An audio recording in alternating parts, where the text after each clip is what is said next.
আসসালামু আলাইকুম। মিডিবি পরিবারের সকলকে আমার শুভেচ্ছা ও আন্তরিক অভিনন্দন। আমি জেডিওএম ওয়াহিদ, বর্তমানে ঢাকা মেডিকেল কলেজে দ্বিতীয় বর্ষে অধ্যয়নরত আছি। আমাদের আজকের প্রেজেন্টেশনের বিষয়টি হলো হিমোস্ট্যাসিস। হিমোস্ট্যাসিস আমাদের ব্লিডিং বন্ধ করার, রক্তপাত বন্ধ করার যে প্রক্রিয়া সেটি নিয়ে আলোচনা করছে। তো আমাদের যে ব্লিডিং রক্তপাত যখনই হয় তখনই তা বন্ধ করার জন্য যে আমাদের বডিতে যে সিস্টেমটা রয়েছে সেটি হচ্ছে হিমোস্ট্যাসিস। তো হিমোস্ট্যাসিস আলোচনা করার আগে আজকে প্রথমে আমরা আলোচনা করব যে সাধারণ অবস্থায় কার্ডিওভাস্কুলার সিস্টেমে কেন রক্তপাত হয় না বা কেন রক্তপাত বন্ধ হওয়ার জন্য যে সিস্টেমগুলো সেগুলো কেন চালু হয় না। তো সাধারণ অবস্থায় যে ক্লটিং বন্ধ করার যে মেকানিজম রয়েছে এর মধ্যে তিনটি মেকানিজম আমরা গাইডলাইনে দেখতে পাই। সেগুলো হচ্ছে endothelial surface factors, speed of blood flow এবং presence of natural anticoagulants. Endothelial surface ফ্যাক্টরসের মধ্যে তিনটি ফ্যাক্টরস রয়েছে। সেই ফ্যাক্টরস তিনটি হচ্ছে smoothness of endothelial surface, presence of glycocalyx এবং formation of thrombomodulin thrombin complex. Smoothness of the endothelial cell surface এটা সবসময় অ্যাক্টিভেশনকে প্রিভেন্ট করতেছে। কিসের অ্যাক্টিভেশনকে প্রিভেন্ট করতেছে?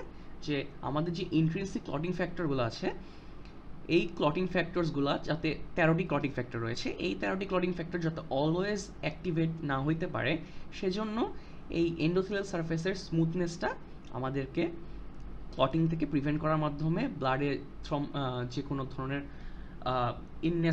আননেসেসারি ক্লটিংকে প্রিভেন্ট করতেছে। এরপর রয়েছে presence of glycocalyx on the endothelium. গ্লাইকোক্যালিক্সের মধ্যে আমরা জানি যে গ্লাইকোলিপিড এবং গ্লাইকোপ্রোটিনকে একত্রে গ্লাইকোক্যালিক্স বলছি আমরা।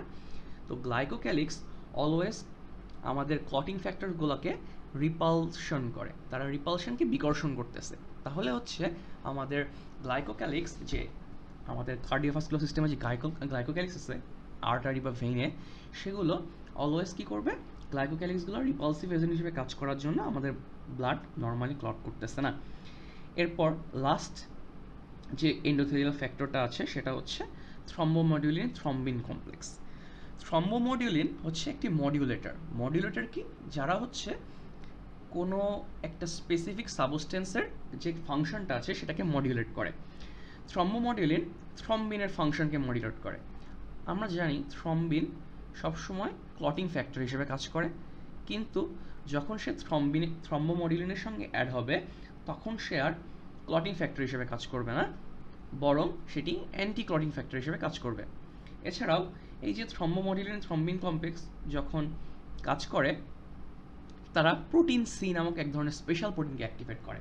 প্রোটিন সি এর কাজ কি? প্রোটিন সি আমাদের যে 13টি ক্লটিং ফ্যাক্টরের মধ্যে ফ্যাক্টর 5 এবং ফ্যাক্টর 8কে ইনঅ্যাক্টিভেট করে দেয়। তাহলে তো ক্লটিং হতে পারছে না। এজন্যই থ্রম্বোমোডিউলিন থ্রম্বিন ফ্যাক্টর যখন প্রোটিন সিকে অ্যাক্টিভেট করে, সে প্রোটিন সি ফ্যাক্টর 5 এবং ফ্যাক্টর 8কে ইনঅ্যাক্টিভেট করার জন্য আমাদের বডিতে নর্মাল ভাস্কুলার সিস্টেমে কোনো ক্লট দেখা যায় না। আর এরপর রয়েছে হচ্ছে ন্যাচারাল অ্যান্টিকোয়াগুল্যান্টস। ন্যাচারাল অ্যান্টিকোয়াগুল্যান্টসের মধ্যে ফাইব্রিন ফাইবার্স, অ্যান্টিথ্রম্বিন 3 এবং হেপারিন, তিনটি সবচেয়ে মোস্ট কমন আমাদের অ্যান্টিকোয়াগুল্যান্টস হিসেবে কাজ করতেছে। ফাইব্রিন ফাইবার্স প্রিভেন্ট করে হচ্ছে থ্রম্বিনের স্প্রেডটা। যখন থ্রম্বিন আমরা জানি ক্লটিং ফ্যাক্টরস, তো থ্রম্বিন যাতে ব্লাডের মাধ্যমে ছড়ায় যেতে না পারে সেইটা প্রিভেন্ট করতেছে ফাইব্রিন ফাইবার্স। অ্যান্টিথ্রম্বিন 3 এর কাজ কি? অ্যান্টিথ্রম্বিন 3 থ্রম্বিনকে ইনঅ্যাক্টিভেট করে, তারপর তাহলে হচ্ছে ব্লাড আমাদের ক্লট করে না। আর লাস্ট হচ্ছে হেপারিন।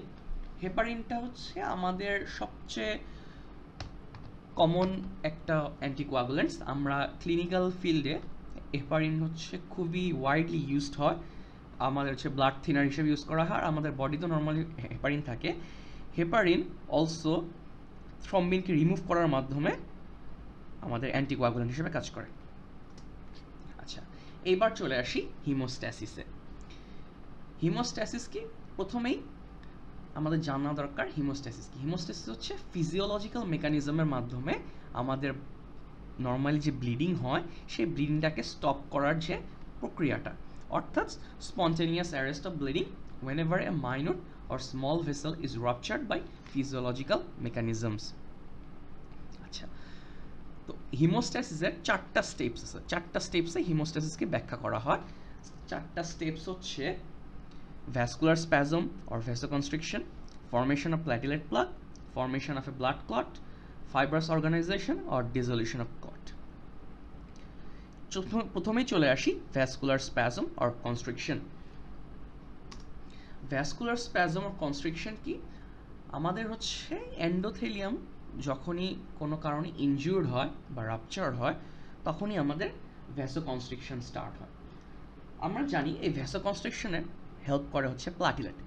প্লাটিলেটের মধ্যে স্পেশাল কম্পোনেন্ট থাকে, সেটা হচ্ছে সেরোটোনিন। আমাদের এই সেরোটোনিনই মেইনলি ভ্যাসোকনস্ট্রিকশনের জন্য কাজ করে।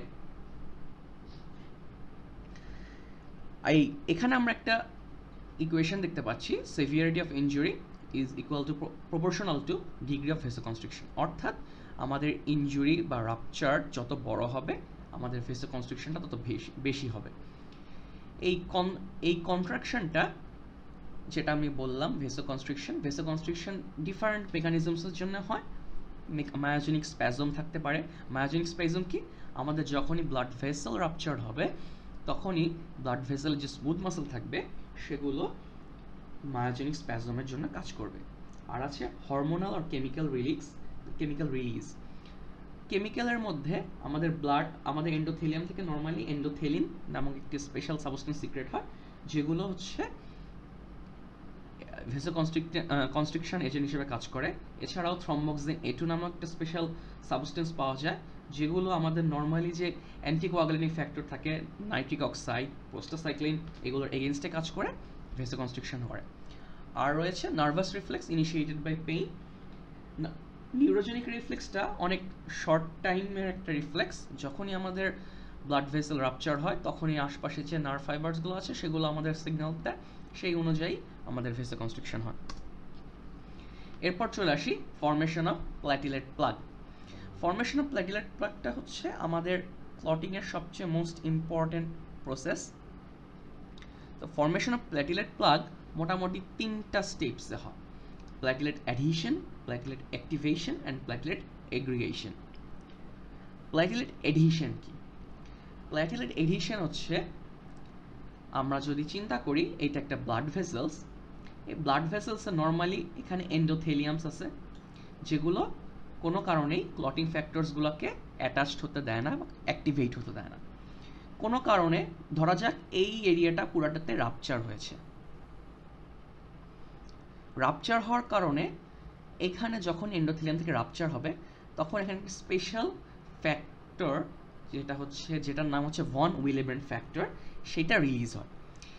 ভন উইলেব্রেন্ট ফ্যাক্টর যখন রিলিজ হয় তখন তারা এই যে এখানকার যে ব্লাড ভেসেলের যে এখানে রয়েছে সেই এন্ডোথেলিয়ামের নিচে ডিফারেন্ট ফ্যাক্টরস, ডিফারেন্ট সাবস্টেন্স আছে, সেই সাবস্টেন্স বা কোলাজেন এগুলোর সঙ্গে অ্যাটাচড হয়ে যায় এবং এখানে যে ফসফোলিপিডস আছে সেগুলোর সাথে অ্যাটাচড হয়ে যায়। এই ভন উইলেব্রেন্ট ফ্যাক্টরের সাথে আমাদের প্ল্যাটিলেটগুলো যে ভাস্কুলার সিস্টেমে যে প্ল্যাটিলেট ছিল সেই প্ল্যাটিলেটগুলো অ্যাটাচড হয়ে যায়, সেটাকেই আমরা বলতেছি প্ল্যাটিলেট অ্যাডহিশন। প্ল্যাটিলেট অ্যাডহিশন হওয়ার পরেই শুরু হয় প্ল্যাটিলেট অ্যাগ্রিগেশন। যখন এই প্ল্যাটিলেট অ্যাডিশন হয় তখন এই প্ল্যাটিলেটগুলো ডিফারেন্ট সাবস্টেন্স সিক্রেট করতে থাকে। সেই সাবস্টেন্সগুলোর মধ্যে রয়েছে এডিপি, থ্রম্বোক্সিন A2 এটসেট্রা। এডিপিগুলো আমাদের প্ল্যাটিলেটকে অ্যাক্টিভেট করে। অ্যাক্টিভেট বলতে কি বোঝানো হচ্ছে, এই যখনই এডিপির সংস্পর্শে আসে তখনই প্ল্যাটিলেটগুলো সোয়েলিং স্টার্ট করে এবং তারা ইরেগুলার শেপস বা সিউডোপডস গ্রহণ করে। এই সিউডোপডস কি, যে কোনো আমরা প্ল্যাটিলেটস দেখি এখানে এরকম প্রোট্রুডিং স্ট্রাকচারস ফর্ম হয়, সেগুলোকে আমরা বলছি সিউডোপডস। এই সিউডোপডসগুলো যখন অ্যাটাচড হয়ে যায় তখন তারা প্ল্যাটিলেটগুলো অ্যাক্টিভেট হয়, তখন এডিপি সিক্রেট হয়, থ্রম্বোক্সিন A2 সিক্রেট হয়, এগুলো আরও প্ল্যাটিলেটকে অ্যাক্টিভেট করা স্টার্ট করে। এইভাবে প্ল্যাটিলেটের সাথে প্ল্যাটিলেট অ্যাটাচ হওয়া স্টার্ট করে, আলটিমেটলি একটা প্ল্যাটিলেট প্লাগ ক্রিয়েট হয়। এখন এই যে ভন উইলেব্রেন্ট ফ্যাক্টরের উপর যে প্ল্যাটিলেট আছে সেই প্ল্যাটিলেটগুলো ফার্স্টে অ্যাডিশন হলো, দেন প্ল্যাটিলেটগুলো অ্যাক্টিভেশন হলো যে এডিপি সিক্রেশন থ্রম্বোক্সাইন সিক্রেশনের মাধ্যমে, এরপর আরও প্ল্যাটিলেট এখানে অ্যাড হতে থাকে, আলটিমেটলি এখানে একটা প্লাগ ক্রিয়েট হয়, হিমোস্ট্যাটিক প্লাগ, যেটাকে আমরা বলি প্রাইমারি হিমোস্ট্যাটিক প্লাগ। তাহলে হচ্ছে এই যে প্ল্যাটিলেটের সাথে প্লেটিলেটের যে অ্যাটাচটা, সেটাকে আমরা বলতেছি প্লেটিলেট এগ্রিগেশন।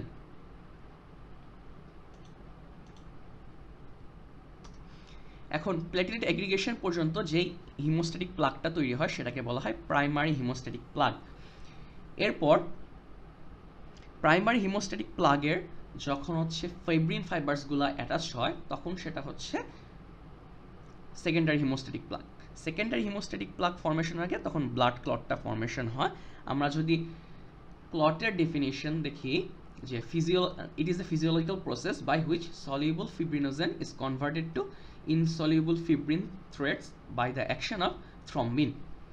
তাহলে হচ্ছে যখন ফিব্রিন ফাইবার্সগুলো সলিউবল ছিল, ওইটা যখন ইনসলিউবল হয় তখন তারা হিমোস্ট্যাটিক প্লাগের সঙ্গে অ্যাটাচড হয়ে যায়, তখন সেটা তৈরি হয় সেকেন্ডারি হিমোস্ট্যাটিক প্লাগ। এখন এই যে সেকেন্ডারি হিমোস্ট্যাটিক প্লাগ ক্লটটা তৈরি হওয়ার 3টা স্টেপস আছে। সেই 3টা স্টেপস হচ্ছে formation of prothrombin activator, conversion of prothrombin into thrombin, and conversion of soluble fibrinogen into insoluble fibrin fibers। এখন এই কনভার্সন অফ প্রোথ্রম্বিন ফাইবার্স এবং হচ্ছে কনভার্সন অফ প্রোথ্রম্বিন ফাইবার যেটা, সেইটার জন্য দুটো মেকানিজম আছে। এখন দুইটা মেকানিজম কি, এই প্রোথ্রম্বিন অ্যাক্টিভেটরের জন্য দুইটা মেকানিজম পাথওয়ে আছে আমরা জানি, সেটা হচ্ছে এক্সট্রিনসিক প্যাথওয়ে এবং ইন্ট্রিনসিক প্যাথওয়ে। এক্সট্রিনসিক প্যাথওয়ে আর ইন্ট্রিনসিক প্যাথওয়ে, নামের মধ্যে যদি আমরা দেখি যে ইন্ট্রিনসিক প্যাথওয়ে বিষয়টা বোঝানো হচ্ছে যে begins with trauma to the blood itself. তার মানে একটা কোশ্চেন করা হয় যে আমরা যদি ব্লাডকে টেস্ট টিউবে রাখি তখন তো ব্লাড কোয়াগুলেট করে, এখন সেই কোন প্রসেসে ব্লাড ক্লট করে, সেই প্রসেসটার নাম হচ্ছে ইন্ট্রিনসিক প্যাথওয়ে। অর্থাৎ ব্লাডের মধ্যে যে ইন্ট্রিনসিক ক্লটিং ফ্যাক্টরস রয়েছে, সেই ক্লটিং ফ্যাক্টরসের জন্য যে ক্লট হয় সেটাকে বলা হয় ইন্ট্রিনসিক প্যাথওয়ে।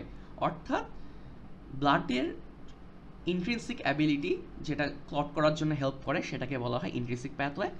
আর এক্সট্রিনসিক প্যাথওয়ে হচ্ছে যখন vascular wall or other factors যেগুলো ক্লটিং না, এন্ডোথেলিয়ামের থেকে যেসব সাবস্টেন্স রিলিজ হয় বা অন্যান্য যে সাবস্টেন্সগুলো আছে যেগুলো আমাদের ক্লট করতে হেল্প করে, সেগুলোর দ্বারা যেই প্যাথওয়েটা হয় সেটা হচ্ছে এক্সট্রিনসিক প্যাথওয়ে। এখন এক্সট্রিনসিক প্যাথওয়েটা ইউজুয়ালি একটা শর্ট পিরিয়ড অফ টাইম হয়, 15 সেকেন্ডসের মধ্যে এক্সট্রিনসিক প্যাথওয়ে অ্যাক্টিভেট হয়ে যায়। আর ইন্ট্রিনসিক প্যাথওয়েটা অ্যাক্টিভেট হতে 1 থেকে 6 মিনিটস লাগতে পারে। এখন এক্সট্রিনসিক প্যাথওয়েটা কীভাবে হয়, যখনই আমরা এন্ডোথেলিয়ামকে বা ব্লাডের ভেসেলগুলো রাপচার হবে তখন এন্ডোথেলিয়াম থেকে টিস্যু ফ্যাক্টর সিক্রেট হয়। টিস্যু ফ্যাক্টরগুলো কি, টিস্যু ফ্যাক্টরগুলো হচ্ছে ফসফোলিপিড, লিপোপ্রোটিন, এগুলোর সমন্বয়ে তৈরি। যখনই এগুলো এন্ডোথেলিয়াম থেকে টিস্যু ফ্যাক্টরস এবং আদার সাবস্টেন্স সিক্রেট হয় তখনই এক্সট্রিনসিক প্যাথওয়ে অ্যাক্টিভেট হয়ে যায় এবং হচ্ছে ব্লাড ক্লট করা স্টার্ট করে। এটা একটা শর্ট প্যাথওয়ে, এই জন্য এটার জন্য 15 সেকেন্ডসের মধ্যে টাইম লাগে। অ্যান্ড হচ্ছে আর যখন হচ্ছে ব্লাডের নিজস্ব যে ইন্ট্রিনসিক অ্যাবিলিটি, এখানে হেজিম্যান ফ্যাক্টর আরও অনেক যে 13টা ফ্যাক্টরস আছে, সেই যে ফ্যাক্টরসগুলো আমরা একটু আগে স্লাইডে দেখেছি, সেই 13টা ফ্যাক্টরসের মধ্যে জন্য যে ক্লটিংটা কাজ করে সেটা হচ্ছে ইন্ট্রিনসিক প্যাথওয়ে। এক্সট্রিনসিক প্যাথওয়েতে আমরা যদি দেখি, আমরা বলেছিলাম যে টিস্যু ফ্যাক্টর রিলিজ হয়, টিস্যু ফ্যাক্টরটা কাজ স্টার্ট করে ফ্যাক্টর 7কে অ্যাক্টিভেট করার মাধ্যমে। ফ্যাক্টর 7 এখন হচ্ছে ক্যালসিয়াম এবং অন্যান্য সাবস্টেন্স। এই ক্যালসিয়ামটা আমরা মেইনলি পাই হচ্ছে প্ল্যাটিলেট থেকে।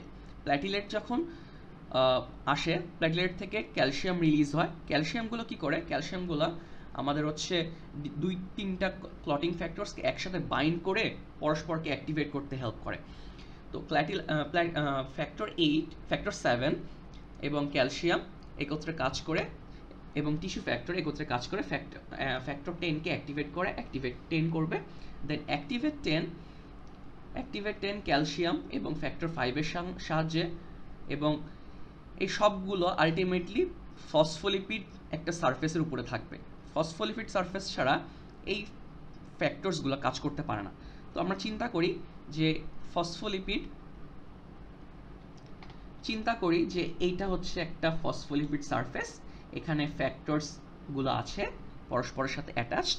তখন এখানে ধরি প্ল্যাটিলেট ফসফোলিপিড সারফেস, এখানে হচ্ছে ফ্যাক্টর 10 আসবে, ফ্যাক্টর 5 আসবে এবং ক্যালসিয়াম আসবে, যারা পরস্পরের সাথে মিলে একসঙ্গে এই প্রথমবিনকে থ্রম্বিন ফ্যাক্টর হিসেবে অ্যাক্টিভেট করবে। এই থ্রম্বিন পরবর্তীতে ফিব্রিন ফাইবারসের উপর কাজ করে ফিব্রিনোজেন তৈরি করবে, যেটা হচ্ছে আমাদের ক্লটিংয়ে হেল্প করে। এরপর চলে আসি ইন্ট্রিনসিক প্যাথওয়েতে। ইন্ট্রিনসিক প্যাথওয়ে সবসময় স্টার্ট হয় ফ্যাক্টর 12 দিয়ে।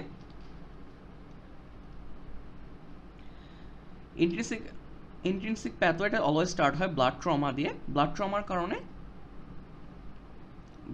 কারণে ফ্যাক্টর 12 অ্যাক্টিভেট হয়ে যাবে, তারপরে ফ্যাক্টর 12 অ্যাক্টিভেট করবে ফ্যাক্টর 11কে, ফ্যাক্টর 11 অ্যাক্টিভেট করবে হচ্ছে ফ্যাক্টর 9কে।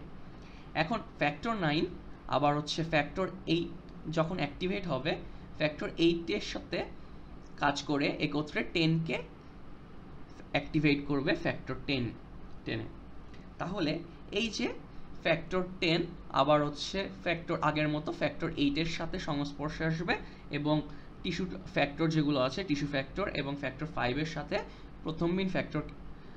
প্রথমবিনকে আলটিমেটলি থ্রম্বিনে কনভার্ট করবে, যেটা আমাদের পরবর্তীতে ফিব্রিনোজেনকে ফিব্রিনে কনভার্ট করতেছে। তাহলে এখন দেখা যাচ্ছে ফ্যাক্টর ইন্ট্রিনসিক প্যাথওয়েটা একটা লার্জার প্যাথওয়ে এবং সেই প্যাথওয়েতে অনেকগুলো ফ্যাক্টর অ্যাক্টিভেট করতে হয়। এজন্য এটা একটা লার্জার পাথওয়ের জন্য এটাতে 1 থেকে 6 মিনিটস লাগে আমাদের ব্লিডিংটা স্টপ হতে বা ক্লটিং হতে, আর এক্সটেন্সিভ প্যাথওয়ে 15 সেকেন্ডসের মধ্যে কাজ করতে পারে। এরপর থার্ড যে স্টেপটা সেটা হচ্ছে ক্লট রিট্রাকশন। আমাদের যে ফোর্থ স্টেপ যেটা হচ্ছে ক্লট রিট্রাকশন এবং ফিব্রিনোলাইসিস। ক্লট রিট্রাকশন যদি দেখি, ক্লট রিট্রাকশন হচ্ছে আফটার সাম টাইমস যখন স্টপ হয়ে যায়, যখন ব্লিডিং হচ্ছে, এরপর যখন primary haemostatic secondary haemostatic plug already form হয়ে গিয়েছে, এরপর ক্লট রিট্রাকশন স্টার্ট হবে। এখানে লেখা আছে 20 থেকে 60 মিনিটস অফ ফর্মেশনের পর ক্লট রিট্রাকশন স্টার্ট হয়।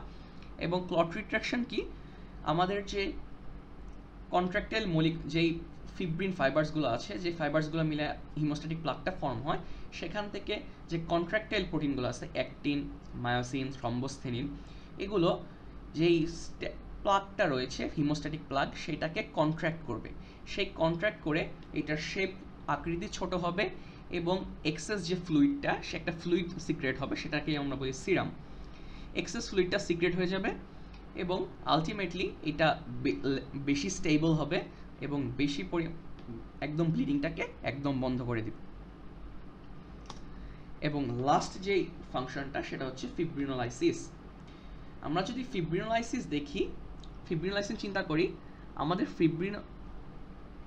যে ফিব্রিন ফ্যাক্টরগুলো, আমাদের বডিতে একটা স্পেশাল ফ্যাক্টর আছে, সেটা হচ্ছে প্লাজমিনোজেন।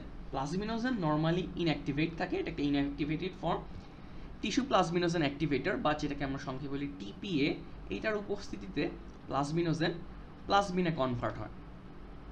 এখন প্লাজমিন, আমরা যদি ছবিটা দেখি, এখানে টিস্যু প্লাজমিনোজেন অ্যাক্টিভেটরের উপস্থিতিতে প্লাজমিনে কনভার্ট হবে। এই প্লাজমিন ফিব্রিনোজেন, ফ্যাক্টর 5, ফ্যাক্টর 8 এবং ফ্যাক্টর 12কে ইনঅ্যাক্টিভেট করতে পারে। তাহলে অনেকগুলো ফ্যাক্টরকে ইনঅ্যাক্টিভেট করতে পারার জন্য কি হয়, এতক্ষণ যে ক্লটিংটা হচ্ছিল সেই ক্লটিংটাকে আস্তে আস্তে বন্ধ হয়ে যায় এবং ডাইজেস্ট করে ফেলে প্লাজমিন কি করে, তাহলে প্লাজমিন হচ্ছে ফিব্রিনোজেন, ফ্যাক্টর 5, ফ্যাক্টর 8 এবং ফ্যাক্টর 12কে আলটিমেটলি ডাইজেস্ট করে ফেলে। তাহলে আমাদের যে হিমোস্ট্যাটিক প্লাগটা ফর্ম হচ্ছিল, সেই প্লাগটা আলটিমেটলি ফিব্রিন ফাইবারসগুলো যেখানে আছে, প্লাজমিনগুলো ডাইজেস্ট করে ফেলার ফলে এই যেই প্লাগটা ছিল সেটা আলটিমেটলি ফিব্রিন যে ডিগ্রেডেশন ফ্যাক্টরসে চলে আসে এবং আলটিমেটলি আমাদের যে ক্লটটা সেই ক্লটটা রিমুভ হয়ে যায়। এই আমাদের বডিতে অলওয়েজ কিন্তু ব্লাড ক্লট হচ্ছে, আবার ব্লাড ক্লটটা রিমুভ হয়ে যাচ্ছে।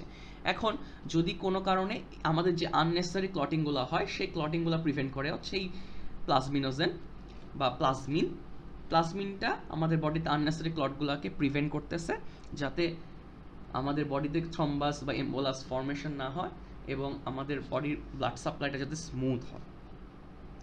এখন আমরা যদি তাহলে যদি একটা ওভারভিউ করি তাহলে দেখা যাচ্ছে আমাদের বডিতে অলওয়েজ যেই ব্লাডটা স্মুথলি ট্রান্সফার হওয়ার জন্য আমাদের কিছু ফ্যাক্টরস কাজ করতেছে। আবার যখন হিমোস্ট্যাসিস হচ্ছে সেখানে স্পেশাল কিছু সাবস্টেন্স রিলিজ হয়, ডিফারেন্ট স্টেপসের মাধ্যমে হিমোস্ট্যাসিস হয়। আবার যাতে তা আননেসেসারিভাবে একটা লেভেলে চলে যেতে না পারে সেজন্য ফিব্রিনোলাইসিন আলাদা একটা প্রসেস রয়েছে যেটা আমাদের ব্লাডকে আননেসেসারি ক্লটিং প্রিভেন্ট করতেছে এবং আমাদের বডিতে থ্রম্বাস এম্বোলাস প্রিভেন্ট করতেছে। আজকের প্রেজেন্টেশনটা এই পর্যন্তই। সবাইকে ধন্যবাদ এবং এই প্রেজেন্টেশনে কোনো ভুল ত্রুটি থাকলে সবাইকে ক্ষমাসুন্দর দৃষ্টিতে দেখার জন্য অনুরোধ করছি।